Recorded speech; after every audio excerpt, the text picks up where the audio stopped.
Good evening, everybody, and thank you for joining us tonight. Welcome to Book Passages Conversations with Authors. I'm your host, Paula Farmer.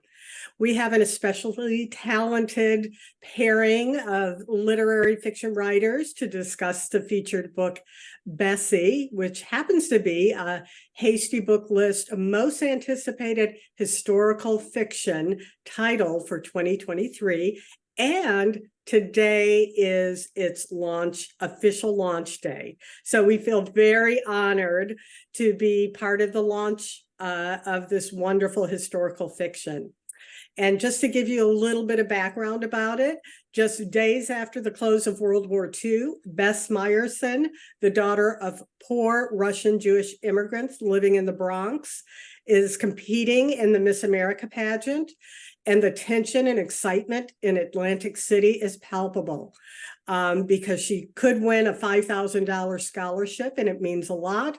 And also, it's especially kind of exciting for traumatized Jews rooting for one of their own. So begins the beginning of this novel, Bessie.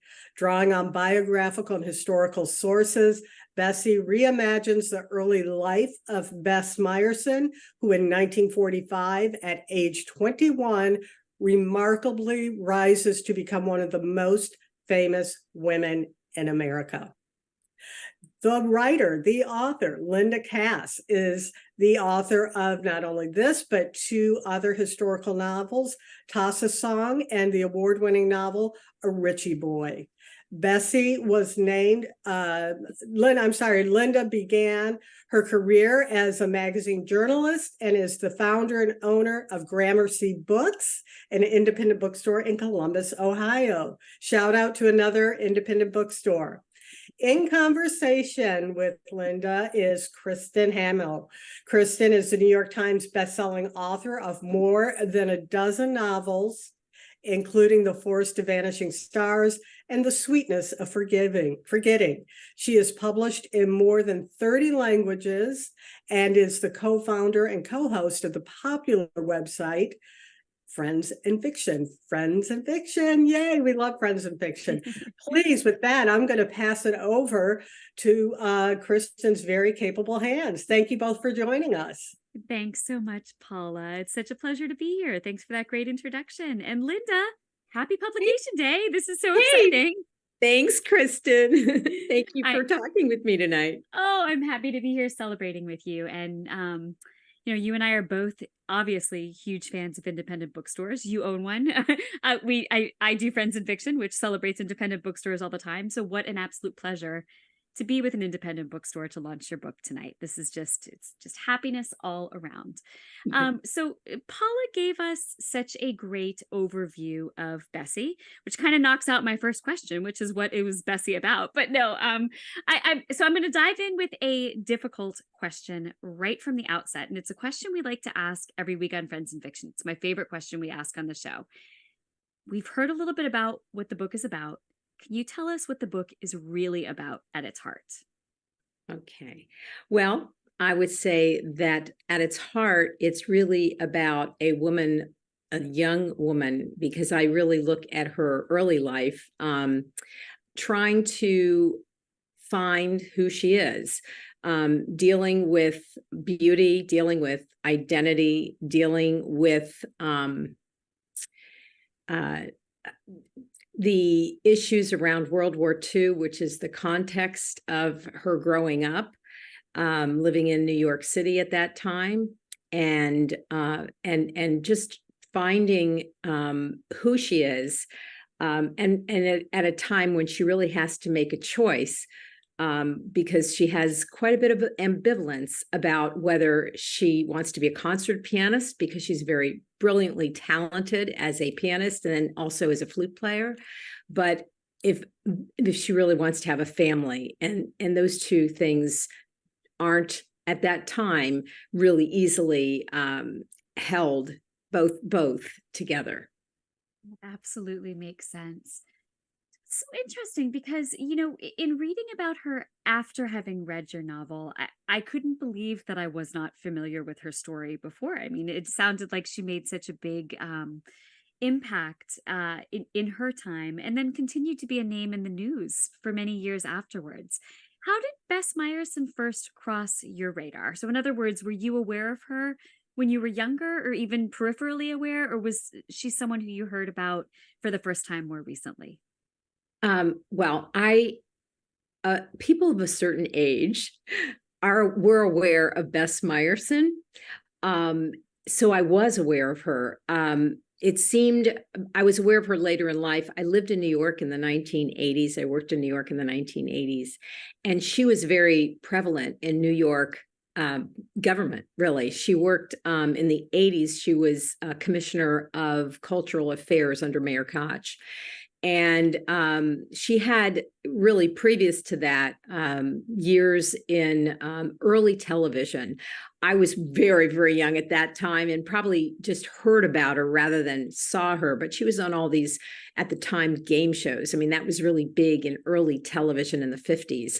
So she was on game shows, and she was a stand-in on the Today Show even.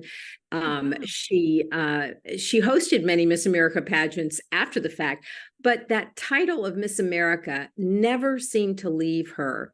And so I was aware that she was Miss America. Also, I was aware because she was Jewish, and there was no other Jewish Miss America since then. She was the first and the only.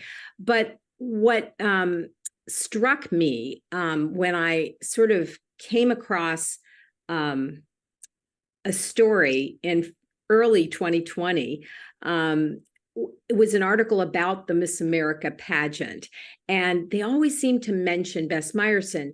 But when I was reading that article, right there in front of me in clear print, it said September 8th, 1945. And I thought to myself, having already written 2 World War II, timed historical novels, I was very familiar with the whole context of what the world was like, and particularly in my last book, Richie Boy, part of it was set in New York, so I was very familiar with the sentiment, the anti-Semitism. This was literally, Kristin, 6 days after the end of World War II, when the pageant was going on, and I thought to myself, how did this woman, end up getting named Miss America? I mean, the central question, really was, that's so improbable to me. So I kind of wanted to just research more about her life, her early life, because that was something I had no idea about.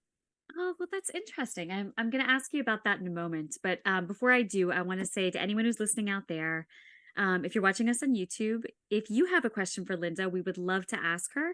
So just make sure to put it in the chat, put it in the comments in YouTube, and we will do our very best to get to it. We love questions. We love it. To me, these conversations are so much better when we're interacting with the people who are watching also. So please give us your questions. I will ask them. And also, if you are watching this tonight and it sounds like an interesting book to you, which it is an interesting book, I can tell you that for sure, please do consider making a purchase from Book Passage.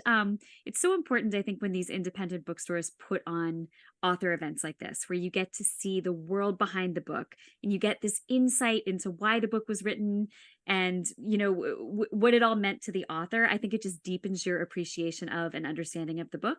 And so a nice way to thank Book Passage for putting on an event like this is to make a purchase of this book from Book Passage. So this ends my PSA, and I'm going to go back to talking about Bessie. So Linda, can you talk to us a little bit about Bessie as a person, and how you decided not just to follow her during her pageant years, which might have kind of been the obvious way to approach this book, but you began much earlier during her childhood. So why was it so important to you to show readers who she was long before she competed for the Miss America crown? Thanks for that question, Kristin. Her upbringing, as I read about it and learned more about it, was at direct odds, really, with the beauty queen image, the world has of her today. So in her world, music was coveted, not beauty, and she grew up poor in the Bronx. She was the daughter of Russian immigrants. she had a very, how do I put it, taskmaster type mother who didn't really even read English very well. She lived in a cooperative, one of the first cooperative housing apartments, really, in New York City. She lived in the Bronx. And, she was nothing like you would think a beauty queen. I started the book in 1936 when she was 12, because at 12, she was her adult height of nearly 6 feet tall. Bess Myerson was a very tall, very, very, graceful and tall woman. But as a 12-year-old, she was gawky and stringy, and she thought of herself just as a ugly, duckling. She was not someone you would think was going to be a beauty queen. And very early on, I had read in one of the biographies that, she had shared in this biography that she had played or was asked to play Olive Oyl, in a play. So I thought, wow, that really, I can do something with that. Yeah. Because there was nothing more than just this touch point of that she played Olive Oyl, and just gave you an idea of what she looked like and how she was cast in this role. So I could get my imagination going and create, scenes of her in this, being terribly upset about this and how she dealt with it. But, as she was younger, she struggled, and yet she finally, kept growing. A big turning point for her was when she was accepted at age 13 to the High School of Music and Art, that accepted only the very, very brightest graphic and musical artists from the 5 boroughs of New York. So she finally felt she achieved something on her own. That's awesome. And I think finally found a place to belong too. Like I think that belonging, at least it felt to me reading the book, it felt important. It also felt like understanding who she was and where she had come from was crucial to understanding where she was going in a way that in a way that it isn't always. Like, oftentimes in novels, as readers or as writers, there's a sense of wanting to know about your character's past, but you usually pick up with them at the moment that, the crucial part of the book is beginning to happen, right? Like, which for her was the Miss America pageant. But I don't think we would have understood or appreciated her journey to that adequately without understanding her backgrounds.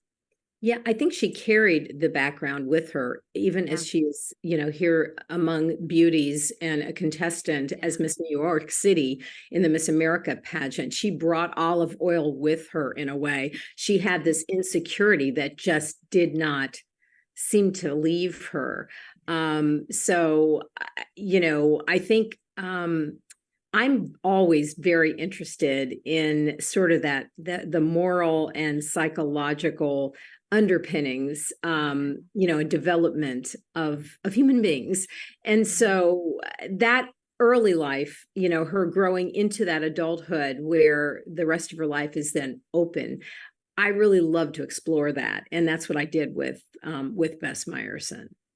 Well, let me ask you this. I'm very curious about the research you did for Bessie, because I think to me, it's a daunting challenge when you choose to bring a real historical figure alive on the page, because you're not dealing with someone you've made up. You're dealing with someone who lived and breathed and walked and changed the world in a very real way. So how did you do that here? And how did you make sure you were getting the nuances of her life and who she really was just right? Yeah.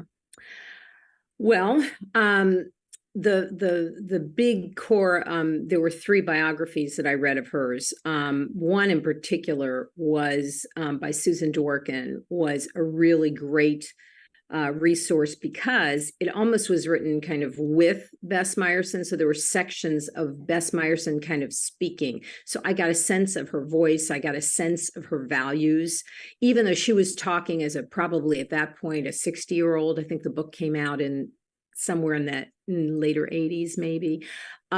So, I kind of got that sense, and she was looking back at her life. And so, that that was very, very helpful. But, then, as you know, there's all these other things that come, to play when you're looking at putting a person in a place in history. So here she was in New York City. I mean, I lived in New York in the 80s, but I certainly didn't live there in the 40s. So I needed to understand what the city of New York was like during war. And there actually was, I found this great book that completely, the whole book was about New York during World War II. So that, obviously I just helped me in the context of knowing kind of what was going on at different points in her life. And I could inhabit her as one does in fiction, but at a time, and know what was going on, what was being rationed, once the war came, once war was actually happening. All the sentiments and frankly, the strong sentiments in the beginning not to go to war before Pearl Harbor. No one, not no one, but a lot of people did not want us to get into the war. And so, you just kind of, that book gave me a lot of the sentiments of that. There were a lot of other books that I consulted. There was one about the Miss America pageants that helped me get a better idea of that.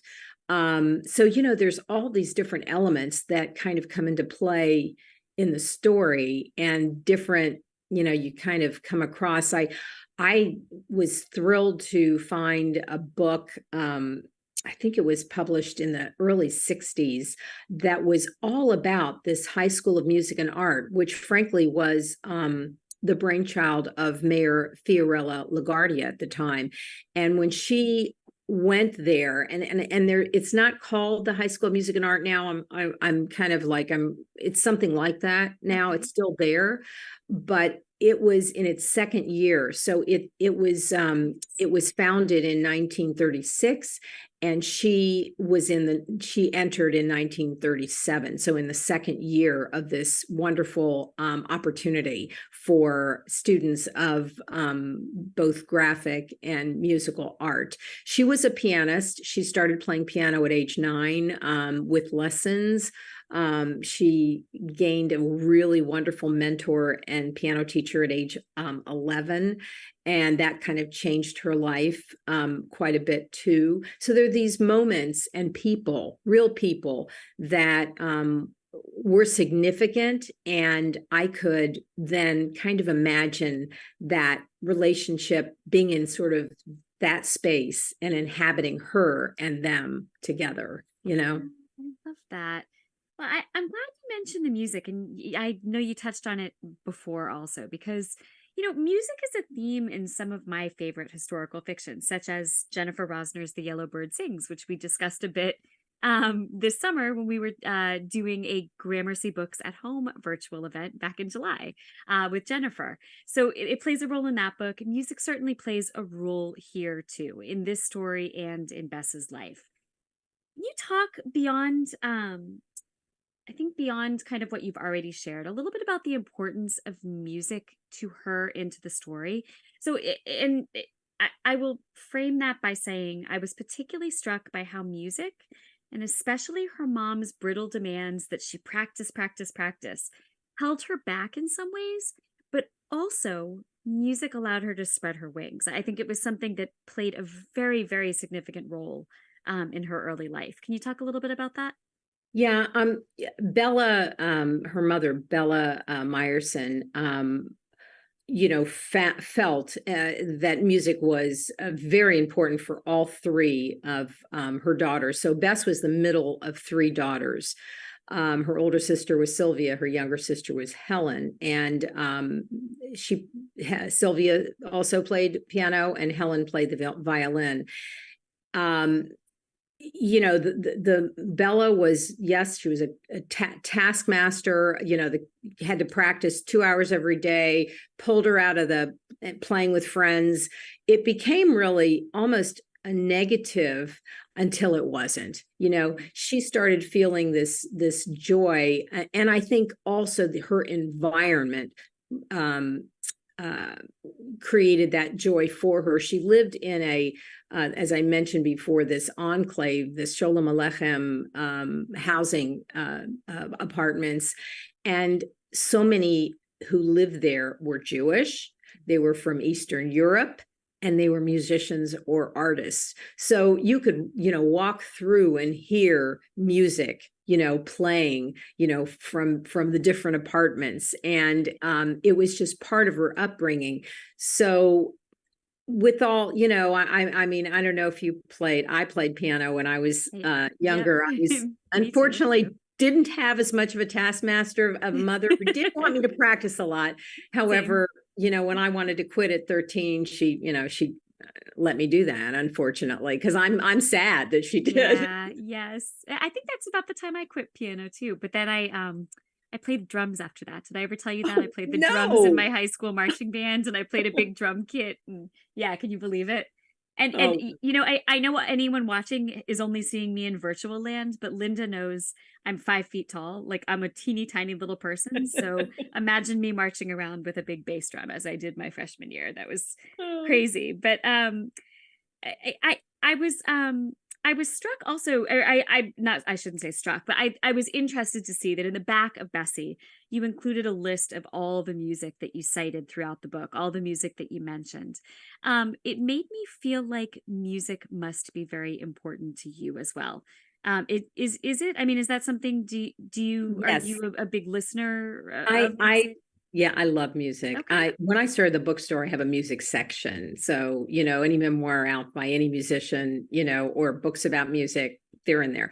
But yeah, my father was from Vienna. So he came from, walled city, and he loved music and played a lot of classical music, as we were growing up. And I listen to all kinds of music. I love live music. So yes, music is important to me. My first novel, Tassa's Song, the character in that World War II, based in an Eastern Polish village at the, before World War II and then during, I had her as a violin prodigy.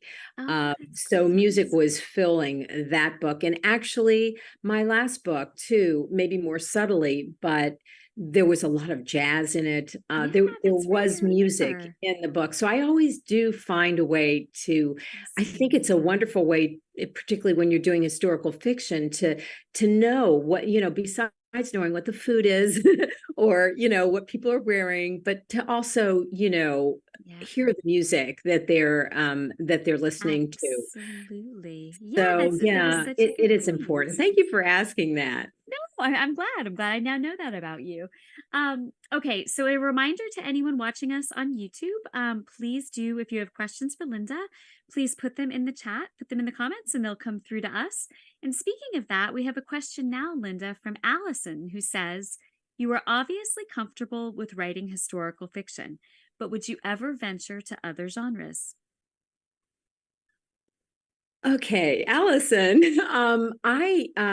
I do love historical fiction. I am not thinking about other than that at this point. I find, and I bet Kristin would maybe agree with me, but I like looking at the past. I think it's essential to create witnesses of our past. So much of our past comes back and, is in our present. Frankly, it's quite unfortunate that a lot of what is, going on in Bess Myerson's world, which is anti-Semitism and it's racism and it's sexism. And that's going on during this time, in the 1930s and 40s.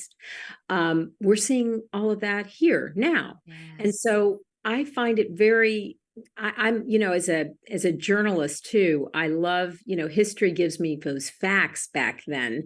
And then I can use my imagination and invent, the scenes and the relationships on the page so that I'm creating human beings, in a fictional way. So that's it gives me such pleasure to do that. And I also think it's so important. So in the foreseeable future, I will not say never, Allison, but I right now am sticking with historical fiction, and I might go a few decades ahead of where I was in the last 3 books for my next book, but Okay. whatever that may be. But I'm not going to go away from historical fiction right now. It's interesting that you mentioned the journalist in you being interested in historical fiction, and or one of the pieces of why you write historical fiction, because I have a journalism background too. I know And that. well, thank you. And I mean, thank you for knowing that about me. But I think there's something really, as a journalist, it is just drilled into you that you have to stick to the facts, right? So Mhm. even when we're making up these stories, even when we're making these fictional stories on the page, I think it helps to be grounded in as much fact as we can. Like that feels very comfortable to me as a former journalist. So Yeah, same with I bet it's the same with you. same with me. Great. Well, There- okay. I see. I'm sorry. Go ahead, Linda. I didn't I mean was to just going to interrupt. say there's a number of I mean, some really terrific writers that from Ernest Hemingway to Geraldine Brooks who were strong journalists Yeah. and went to novel writing. So, Yeah. we're not alone. And Yeah. there's worse company to be in than Hemingway, Yeah. right? All right. We have a question from Paula. What relationship do you have with the research aspect of historical fiction? Do you enjoy the research part of it, or do you just prefer writing, putting all the research into context? That's a great question. Mm-hmm. I love both. I don't know. What about you, Kristin? It grounds me. I feel like I need to be grounded. I don't want to let the history overtake the story, but I feel like I sometimes when I start writing, I have a vague idea, and for me, my process is I spend a lot of time inside my own head, and I'm Yeah. thinking through something. But then when I get to start doing some kind of research, that thinking becomes clearer and I see where I want to focus. Yeah. And once I get that, then, I want to start writing. But you always go back to the research because you'll find somewhere where, hey, I can't really, I need to figure this scene out. And I don't really know what the radios were like at that time. And I need to, go back and research that. So, you don't ever stop completely with the research, but you also can go through these rabbit holes, which can get you. You can never stop researching. I think for many of us, we probably like research and we have to stop ourselves. That is true. For me, I feel like when I have an idea for a book, I do a lot of reading before I officially say this is the book I'm going to write next, right? Because I want to make sure there's enough. I want to make sure there's enough there that I can tap into to create sort of the factual scaffolding for the fictional story. And so I think I dive headfirst into the research then. And as I'm diving into the research, I'm beginning to think about what the story could be. And that's a really exciting time for me because it's not just research, even though 90% of what I'm doing is just reading. But my brain is like fully activated and is beginning to connect the dots and put together the puzzle pieces and slide characters in and think about like, well, this will happen then, and then this will happen. And I don't know, research excites me. I don't know why. That's a weird thing to say, but I agree. All right. Remember, to those of you watching, if you have questions for us or questions for Linda, please put them in the chat. And in the meantime, Linda, I'm going to ask, can you tell us a little bit about the anti-Semitism that Bessie faced, including being pressured to change her last name, which she refused, and also 3 of the 5 sponsors of the pageant dropping her as a representative of their companies. So it wasn't just in the pageant, it was even after she'd won that she was still facing this prejudice too. Can you talk a little bit about that? Yes. Just to start a little bit before that, she lived in this very insular Jewish enclave, really. So as she ventured out, even at age 11, to piano lessons, she's going to the Upper West Side of New York. and, she's suddenly into the secular world. And so it was kind of a step by step, you go out there and then you're exposed. She when she went to the High School of Music and Art, there were a lot of Jewish students there. There actually, strangely, since schools were so segregated, there were Black students at the High School of Music and Art too, which it was a very, a wonderful ecosystem that they had there. Very unique kind of school. But, as she got into the pageant, the pageant director, Lenora Slaughter, very clearly could see during the Miss New York City contest how talented. So Bess was not only beautiful, she blossomed probably when she was about 16, and she just kept getting prettier and prettier. But I think beyond her beauty and her poise, she really was a brilliant pianist. And at the School of Music and Art, they required you to play a second instrument. So she became proficient in the flute as well. So when she performed in the talent section, the talent competition at both the Miss New York City and Miss America, she was playing, some very difficult piano piece by Edvard Grieg, a Norwegian composer. And then she also performed Gershwin's Summertime on the flute. So she was very, very talented. And it became clear to Lenora Slaughter that, Bess Myerson could win. And, while this was the first year for a scholarship, really, which was the only reason that Bess Myerson was in this beauty pageant, she really, they wanted to have an intelligent, winner, someone poised, and Bess fit all those categories, but she was worried about her being Jewish. So, very early, while Bess was still not even had won the Miss New York City pageant, Lenora sat down with her and started chatting, and one thing led to another. And she said, "Why don't you change your name? You might want to go into the movies. It just isn't a very, it doesn't work well, for you to have that name." And, Bess really held fast, and, in retrospect, thought that at 21, she, really was adamant and did not want to change her name, because no one who knew her, if she won, would know it was her.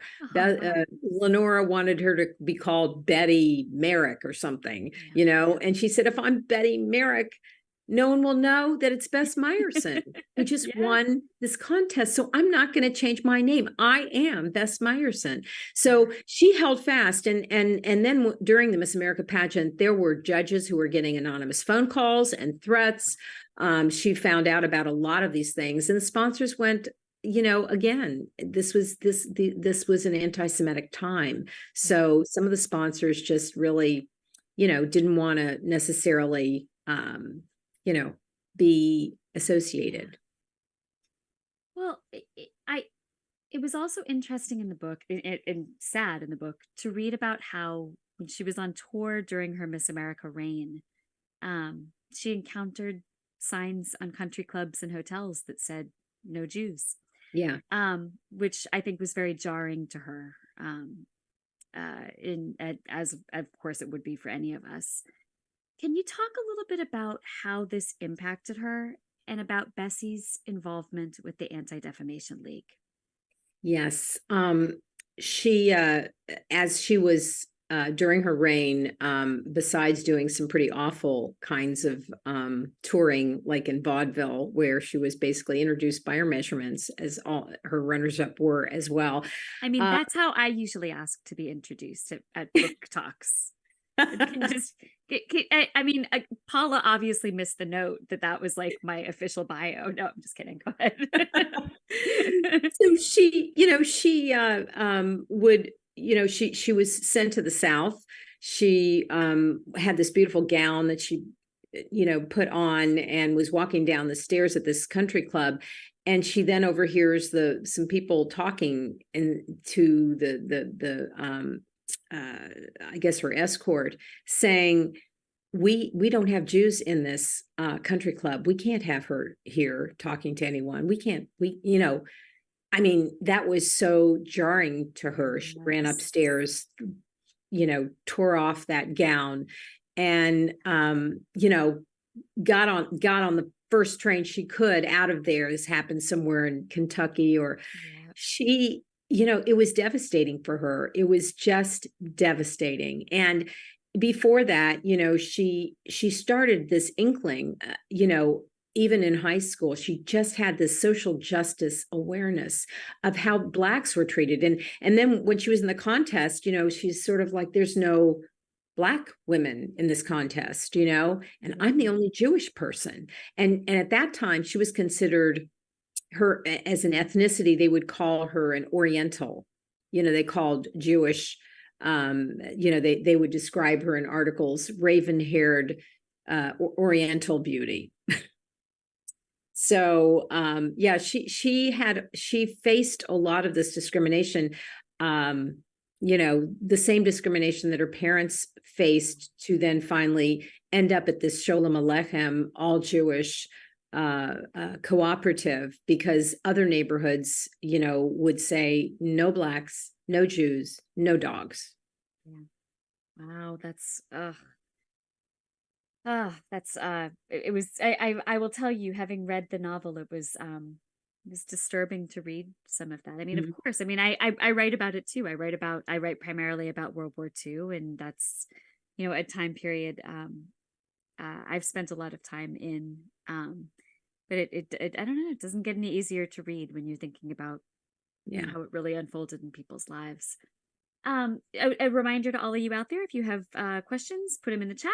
And if you are interested in what we're talking about and want to know more about Bess Myerson and read this beautiful novel, Bessie, Book Passage is a fantastic place to pick up a copy of this novel.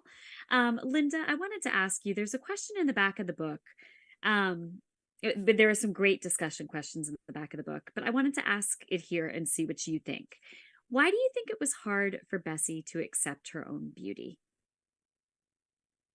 I think that she saw herself at a very young age as this tall, gawky, girl. She was made fun of, obviously. They used to say, "Hey, Stretch, how's it going up there?" She was, all the more dainty classmates, were given, were hugged, and she was just treated differently, because she was so tall. And I mean, she was taller than her teachers, and she really didn't blossom until she was 16. So I think she kind of had that unattractiveness as part of her core baggage. And also she had it was just, beauty was just not a value in her world.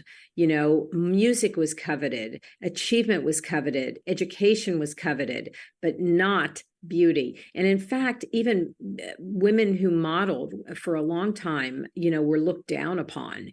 I think that sort of changed later, but it just wasn't something that was going to be that she looked at and thought, oh, she wanted to do more. She wanted to achieve. She wanted to make a difference. And you asked me earlier about the Anti-Defamation League, which I did not answer. I'm sorry, I probably cut you off. That was probably no, I didn't answer it. I was kind of got on a tangent, but she got the really wonderful thing that happened to her was discovering the Anti-Defamation League during her reign, and joined forces with them to fight hate. And it was really transformational, and it was a good place to sort of kind of end, and later in her life, she actually continued to be a voice very much for these kind of social causes. And that's what I admired so much about her. I mean, I wasn't interested in writing about her later life. A lot had been written about it. There had been a lot of controversy in her later life from personal choices she made. I really just wasn't interested in that. And I also didn't feel that negated the good that she did in her life. There was a lot of that. So speaking of her later life, your novel ends in 1946, and then you give us a brief epilogue, kind of walking us through the rest of her incredible and influential life. So she died in 2014 at the age of 90, I believe. Can you just give us a quick overview of her later years? Yeah, so she she ended up going, she married, as she really wanted a husband. It was, the pressure was to have to get married and have children, and yet she had this ambivalence because she also had this desire to be a concert pianist, and then she had this experience of using her voice and really making a difference. She was touring all over the country to high schools and all kinds of large gatherings to talk about how important it was to not judge one another by their skin or their religion. So she ended up getting married. She had a daughter with her first husband. Her first husband,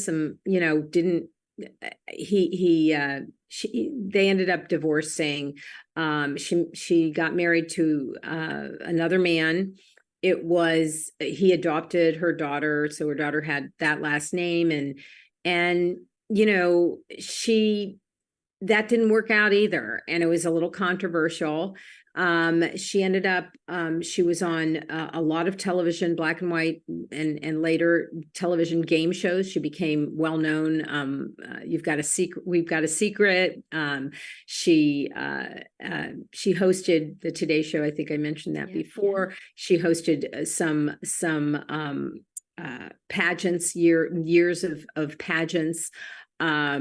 She ended up getting very involved in the 70s with Mayor John Lindsay, and she became commissioner of consumer affairs, wrote a consumer affairs book that did quite well. She ended up then in the 80s under Mayor Koch becoming the director of the commissioner of cultural affairs, and expanded quite a bit art and culture access in New York at that time. At some point, she ran unsuccessfully for the Senate. She continued to support the Anti-Defamation League and Israel bonds and Jewish causes, and so she was really advocating a lot for really cultural and consumer and Jewish causes throughout her life. Got into a personal controversy that became kind of legal and had some she was indicted, but then found not guilty of some bribery issues and whatnot.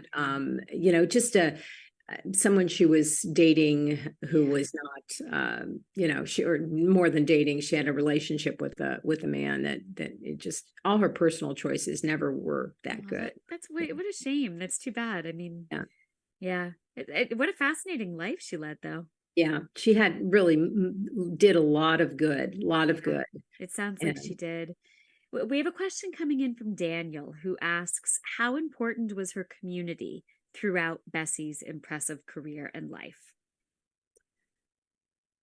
Her community, began as a narrow community, her Jewish community, and that was very, very important to her. It really nourished her and made her an artist in a way. Her school community at the High School of Music and Art those 4 years became very, very important to her. She developed, she was achieving and seeing that she was valued for her achievement, and that meant a lot to her. When she went on to Hunter College as a music major, and that was really the same time period as World War II, frankly, from 1941 to 1945. She also became part of this community there, developed some wonderful friendships, and that really, meant a lot to her, particularly because there were no men around. They were all at war. Everything was being rationed. There was a lot of fear. So those friendships helped her a lot. So she had these different periods of community, and she even bonded really wonderfully during the pageant with a number of the contestants from different places. And it was really eye-opening for her to meet people from the South, and to meet, people from just different places, very different than where she grew up. Yeah, absolutely. That was a good question. Linda, in your author's note, you note that Bessie, quote, grows up in an anti-Semitic America, a country filled with all kinds of bigotry, all too similar to our country today. You also close the author's note by saying that you hope, quote, Bessie might inspire us all to use our voices to fight hate. Can you talk a little bit about that hope and how literature like this helps in that fight against injustice? Yes, thank you for asking that. We all have our voice. We all can make difference in the small worlds where we circulate. And here she was, someone who used her voice. She came from a very narrow background and with very few resources. And yet she grew up to have such a big impact. And she was fighting hate in so many ways. She was the campaign that the Anti-Defamation League at that time had was called "You Can't Be Beautiful and Hate." Obviously, they were tagging it based on the fact she had been Miss America, but she was able to get the attention of so many people, and there was a lot of racial unrest at that time, and so the campaign actually was as much about racism as it was about anti-Semitism, frankly. And I think that, when we read in books about, and we sort of experience people who can be just like us, and yet they give a voice to fight the dissension that is all around us. And I know we all fear what's going on. I certainly, she lived in a world without social media, and, for the good things that social media does, it has, it's also a place where we can shout and we don't have to listen to each other. That's So, true. it amplifies the hate. So we need to take, each of us, we really need to use our voice, and together we can fight it. Absolutely. All right, I'm going to ask you one more question from the chat, and then I have one final closing question for you, Linda.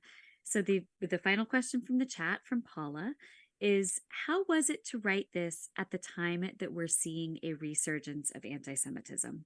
It's a good question. How was that for you as a writer? Yeah. It's, I finished the book, you always finish the book a little before it's published. Yeah. And frankly, the escalation of the anti-Semitism really almost happened at the tail end of writing, and then in the process of publication. And, it's so relevant. what can I say? When you're inhabiting a character, as you're writing a fictional story, you're inhabiting the character. So you're inhabiting the world and you're feeling that which they feel, and so it didn't feel good at all. And it made me more concerned. It made me feel the concern, feel the experience, while maybe I don't experience it with the people I interact with. I was experiencing it in the writing of this book. So that was difficult. Yeah, I can understand that. That was a very good question, Paula. All right, Linda, I'm going to close with this. Since you own a beloved independent bookstore, Gramercy Books in Bexley, Ohio, a suburb of Columbus, can you talk to us a little bit about the importance of supporting bookstores in our community, whether that community is a physical one or a virtual one? For instance, all of us here tonight are here because Book Passage is hosting us. What is our responsibility to independent bookstores, and why do purchases at independent bookstores matter? Well, we are bricks and mortar. We have a building. We have staff who welcome the readers. We interact with readers. We are a refuge for readers, and all the things that are inside of our walls are places of discovery. They're places that take us, to new experiences and to new locations and to different people that we maybe don't know. So it expands us as human beings, and that the more readers that we can have to have these kinds of experiences through literature, it makes our world a better place, really. And so independent bookstores, when you're ordering, something, online rather than from an independent bookstore, you're not really getting the same experience. Being in an independent bookstore is experiential. You're interacting in so many ways, just even in browsing, it's an interaction, it's a touching, it's human, it's human, it's connection. Yes. So all of those things make independent bookstores so important, and it's the support of readers that keep them alive, keep independent bookstores alive. You're right. And, I'll tell you, I was in your store over the summer. I actually in May, I guess in the spring. And I was looking for a particular book, and I mean, not a particular book, but like I was looking for a thing. I was looking for my 7-year-old child, a book that had short chapters that had something to do with Ohio. And you were able to walk me over to, I think it was an R.L. Stine book that completely fit the bill. And I was like, I could never have entered this into a search engine and like hope to find it because I didn't know what I was looking for. But to me, that's the beauty of being able to deal one-on-one in person with a bookseller, because I was able to sort of download what was in my head, and you came up with the perfect book for me, which he loved, by the way. So thank you. Oh, that's great to hear. Bookstores are wonderful places, and it's great to have the privilege of doing an event with another wonderful bookstore in Book Passage. So we were both honored to be here tonight for that. Thank you. Yes. Thank you, Kristin, for talking with me tonight. And thank you, Book Passage. What a wonderful bookstore. One of the model bookstores I looked at when I started Gramercy Books 7 years ago. Oh, wow. Thank you. That's means so much. I'm going to pass that on to the owners because it's just, as you know, as an owner, it's nice to get that encouragement from your community of audience members, community of readers, but also from community of other booksellers and book owners. So thank you to both of you. First of all, Kristin Harmel, you are now on our speed dial for moderating. You got to watch being too good at it. Is it too late? Can I do something stupid? No, I'm just kidding. You know how good you are now. I'm totally kidding. Thank you. That's nice. Your appreciation for the book And your admiration for Linda and your friendship definitely came through. And that always makes, especially the virtual events, all the more special, since we don't have that, breaking the wall and the in-person. I think when there are those relationships that shine through, it makes a difference. So thank you to you both for bringing that. And of course, Linda, wow, what a great, I can't wait to get into this and finish it. I started it, but I didn't get a chance to finish it, and I cannot wait to. And I specifically want to read it as opposed to listen to it. Thank you so much for this. Thank you for letting Book Passage host your launch event. We really appreciate that. Congratulations on your pub day. Yay for pub days. And thanks, of course, to our Book Passage audience, our customers virtually, and our ones that come through the doors as well. We really appreciate your support for events like this online and our in-person events. All you have to do is go to our website to know which is going on. And thank you to both of you for helping us encourage them to buy your books through us online. And to make it really easy, you only have to click. There's like a little thing to click right below at YouTube, and you can get right to these books and order them online. So thank you to everybody. And until our next event, be safe and keep reading. Thank you.